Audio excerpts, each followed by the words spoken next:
महर्षि, वो विराट कोहली और अनुष्का आए थे। विराज बैठ प्रसन्न हो। जी अभी ठीक। हाँ, नहीं, ठीक ही रहना चाहिए। हम आपको अपने प्रभु का विधान बताते हैं थोड़ा सा। जब प्रभु किसी पर कृपा करते हैं, ये वैभव मिलना कृपा नहीं है, ये पुण्य है। पुण्य से एक घोर पापी को भी बहुत देखो, पाप करके भी उनका कोई पुण्य है जिससे वो सुकृत पूर्व के सुकृतवश चल रहे हैं, नया पाप है। ये वैभव बढ़ना या यश बढ़ना, ये भगवान की कृपा नहीं मानी जाती। भगवान की कृपा मानी जाती है अंदर का चिंतन बदलना, जिससे आपके अनंत जन्मों के संस्कार भस्म होकर और अगला जो है वो बड़ा उत्तम होगा। अंदर के चिंतन से होता है, बाहर से कुछ नहीं होता। महत्व अंदर का चिंतन। अच्छा, अंदर का चिंतन हम लोगों का स्वभाव बन गया बहिर्मुखी। बहिर्मुखी मतलब बाहर, बाहर यश, कीर्ति, लाभ, विजय, इससे हमको सुख मिलता है। अंदर से कोई मतलब नहीं रखता कोई विरला ही अंदर से। अब क्या होता है, भगवान जब कृपा करते हैं तो संत समागम देते हैं, फिर दूसरी जब कृपा होती तो विपरीतता देते हैं, और फिर अंदर से एक रास्ता देते हैं। ये मेरा रास्ता है, ये परम शांति का रास्ता है, ये शांति का रास्ता नहीं। भगवान वो रास्ता देते और जीव को अपने पास बुला लेते हैं। बिना प्रतिकूलता के संसार का राग नष्ट नहीं होता। किसी को भी वैराग्य होता है तो संसार की प्रतिकूलता देखकर वैराग्य होता है। सब कुछ हमारे अनुकूल है तो हम आनंदित होकर उसका भोग करते हैं। जब हमारे ऊपर प्रतिकूलता आती है तब ठेस पहुंचती है कि इतना झूठा संसार, तो अंदर से भगवान रास्ता देते हैं, ये सही है। भगवान बिना प्रतिकूलता के इस संसार को छुड़ाने का कोई भी औषधि नहीं रखी। आज तक जितने बड़े महापुरुष हुए हैं, जिनका जीवन बदला है, उनको प्रतिकूलता का दर्शन करके बदला है।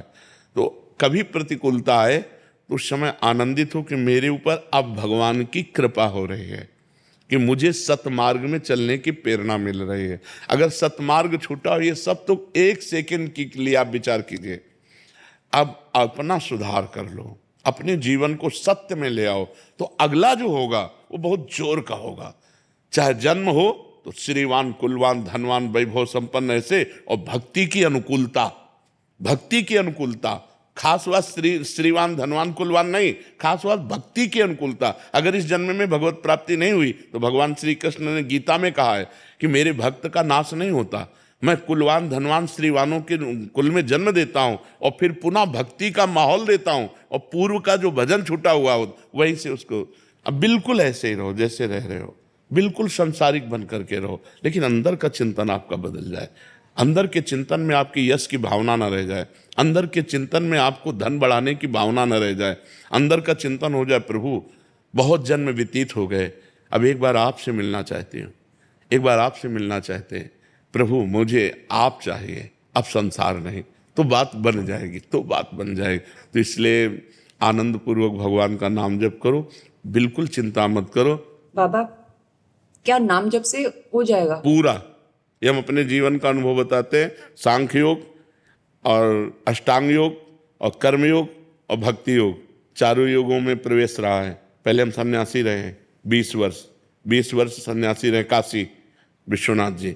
तो हम सांख्य योग, अष्टांग योग, जो अष्टांग योग है ना, अष्टांग योग, कर्म योग, इन तीनों को अच्छी प्रकार जान करके और फिर भक्ति योग में आए हैं। स्वयं भगवान शंकर से बढ़कर कोई ज्ञानी तो नहीं ना, सनकादि से बढ़कर कोई ज्ञानी नहीं। वो हरिशरणम हरिशरणम सनकादि हर समय जपते रहते हैं। भगवान शिव राम राम राम राम राम राम जपते रहते हैं। हम वृंदावनवासी प्रिया प्रीतम के उपासी, तो जो राम में राह है वही राह है, जो धा है ये रस देने वाली वस्तु है। तो हम राधा राधा राधा राधा, मतलब आप ये समझो कि हमारी इतनी तार्किक बुद्धि रही, हमारी श्रद्धालु बुद्धि नहीं रही। सन्यासी की जो बुद्धि होती है वो तर्क प्रधान होती, कसौटी पर कसने पर।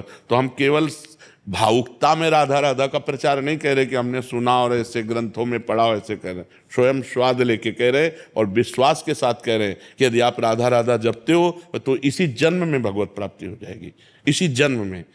जैसे किसी से कहा जाए कि तुम सत्य बोलो, मंदिर में चढ़ के बोलो, तो हम मंदिर में नहीं, हम वृंदावन में बैठे हैं। करोड़ों मंदिर इसकी समानता नहीं कर सकते, भगवान का परम धाम है।